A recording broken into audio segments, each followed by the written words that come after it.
नमस्ते, मैं Amit Kumar Jha. Iran Israel America युद्ध से पूरी दुनिया में संकट का माहौल खड़ा हो गया है, जिससे भारत भी अछूता नहीं है।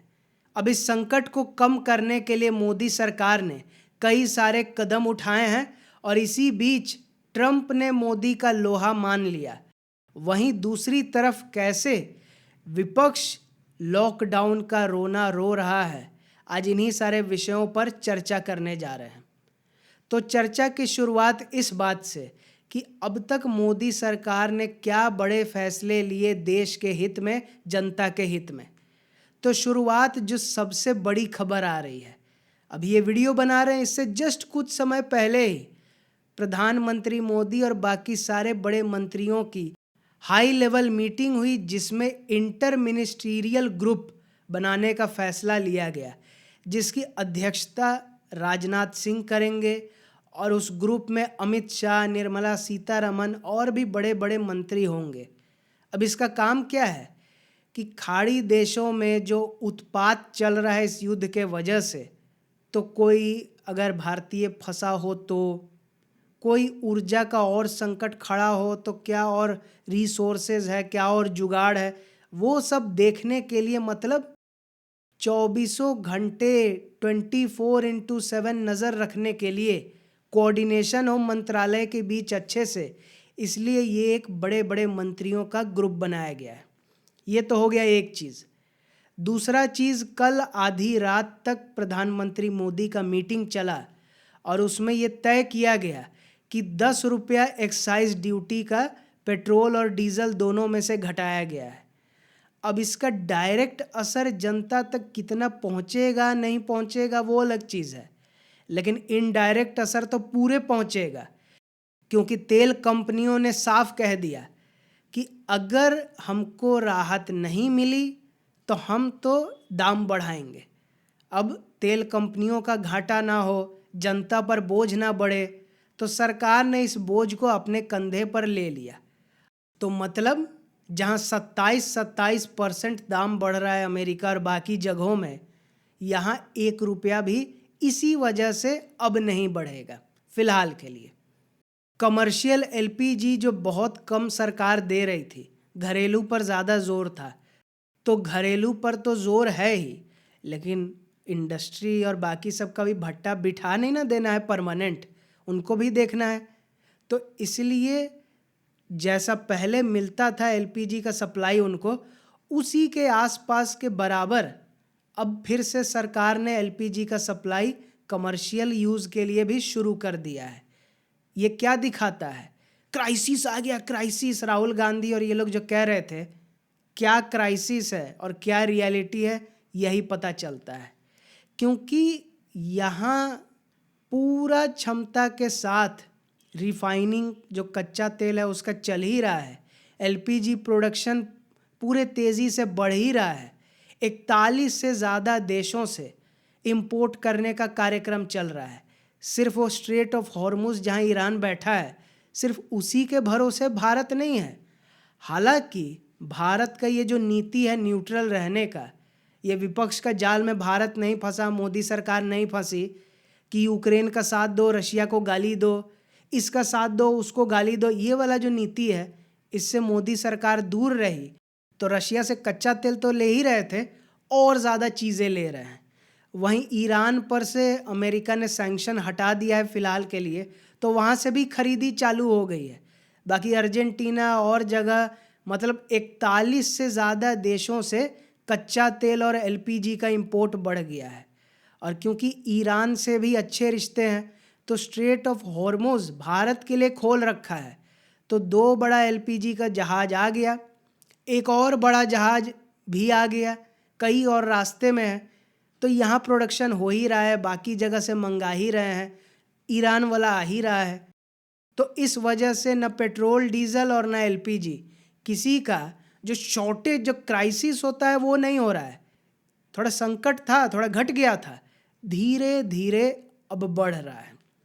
और यही प्रधानमंत्री मोदी की सभी राज्यों के मुख्यमंत्रियों से मीटिंग हो, खुद के कैबिनेट और सीसीएस की मीटिंग हो, ये जो मीटिंग चल रही है अभी हफ्तों से, इस वजह से ही ये संकट कम हो रहा है। और इसी को देखते हुए डोनाल्ड ट्रंप तक ने जो प्रधानमंत्री मोदी से अभी कुछ दिनों पहले फ़ोन पर बातचीत की थी, उसका कुछ हिस्सा अमेरिकी दूतावास जो भारत में है उसने जारी किया, जिसमें ये बताया गया है कि डोनाल्ड ट्रंप ने कैसे पीएम मोदी की तारीफ की, उनका लोहा मान लिया और क्या कहा कि ट्रंप खुद और मोदी ही दो वो ऐसे नेता हैं जो पूरी दुनिया में किसी भी समस्या का समाधान कर सकते हैं। तो ये क्या दर्शाता है कि ट्रंप को भी पता है कि प्रधानमंत्री मोदी का अपने देश में क्या पॉपुलैरिटी है और पूरे दुनिया के नेताओं के बीच में क्या पॉपुलैरिटी है, क्या डिप्लोमेसी है, इसलिए ये बयान देना पड़ा। तो ये ताकत को दिखाता है, मैनेजमेंट को दिखाता है। और वहीं दूसरी तरफ विपक्ष क्या कर रहा है, जो आदत है, चाहे नोटबंदी हो, कोरोना हो, ये हो, वो हो, सब में जो उसका काम है वही कर रहा है कि झूठ फैलाना, पैनिक फैलाना। और इस बार क्या कर रहा है, पहले राहुल गांधी ये लोग क्या कह रहे थे, एलपीजी क्राइसिस हो गया, ओहो खत्म खेल। अब क्या है, कोई क्राइसिस है? नहीं। डिले ज़रूर है, अभी ऐसा नहीं है सब नॉर्मल चंगा सी, नहीं। 10 दिन से ज़्यादा मेरा भी एलपीजी ऑर्डर को हो गया है, आया नहीं है। तो ये कोई ख़त्म नहीं हो गया, कम हो रहा है, संकट कम हो रहा है। तो अब नया विपक्ष लेके आया कि लॉकडाउन लगने वाला है। प्रधानमंत्री मोदी ने संसद में क्या कहा था कि जिस तरह से कोरोना काल में देश एकजुट रहा, थोड़ा सैक्रिफाइसेस दिया, थोड़ा बर्दाश्त किया दिक्कतों को और डट कर सामना किया। बाकी देशों में कितने लोग मर गए, महंगाई से बुरा हाल था, यहाँ कंट्रोल में रहा सब कुछ, क्योंकि एक यूनिट के रूप में हमने काम किया। और उसका विपक्ष ने क्या कर दिया और उसके समर्थक इकोसिस्टम ने, लॉकडाउन लगने वाला है क्योंकि कोरोना की बात कर दी। वाह। हरदीप पुरी ने जो पेट्रोलियम मंत्री हैं और निर्मला सीतारमन दोनों ने कह दिया कि कोई लॉकडाउन लगने वाला नहीं है।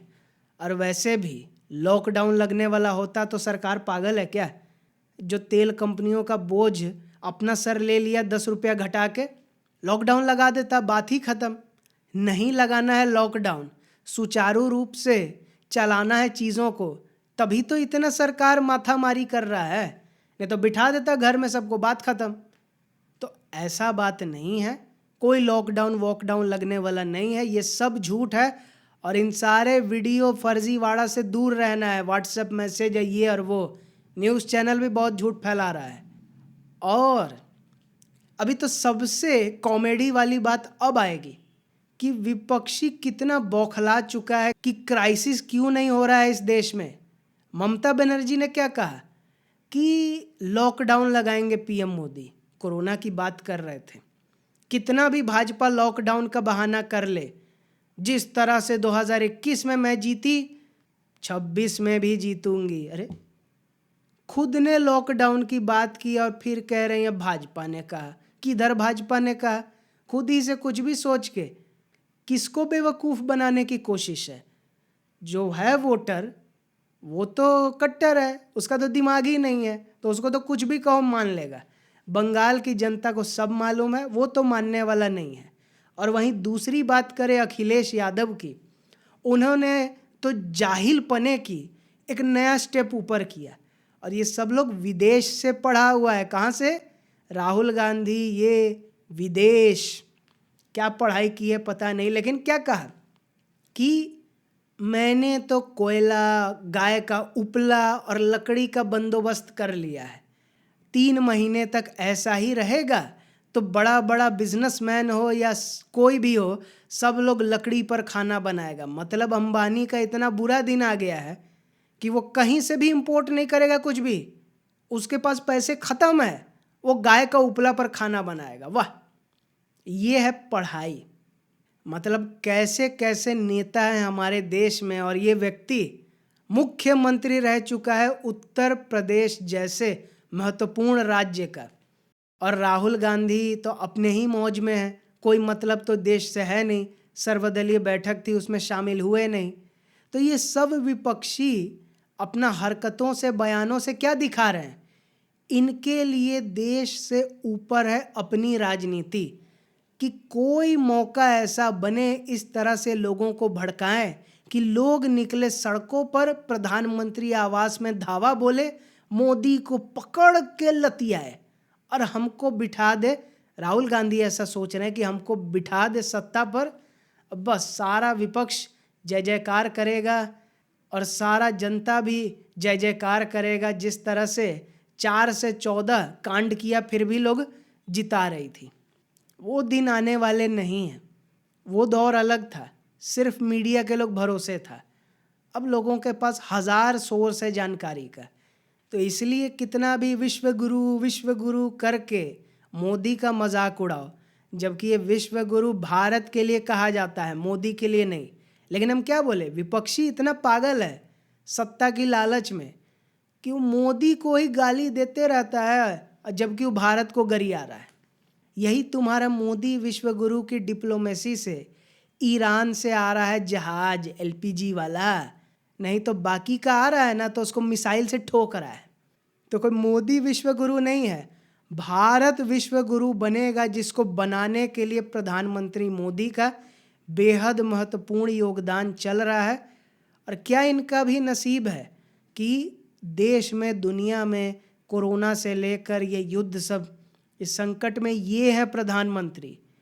अगर मनमोहन सिंह या राहुल गांधी ये लोग रहते तो देश का क्या होता, सोच कर भी डर लगता है। वहीं दूसरी तरफ इस बार के रामनवमी ने कैसे तय कर दिया कि बंगाल में किसकी बनेगी सरकार, ये जानने के लिए इस वीडियो को देखें। और इस वीडियो को देखने के लिए बहुत धन्यवाद।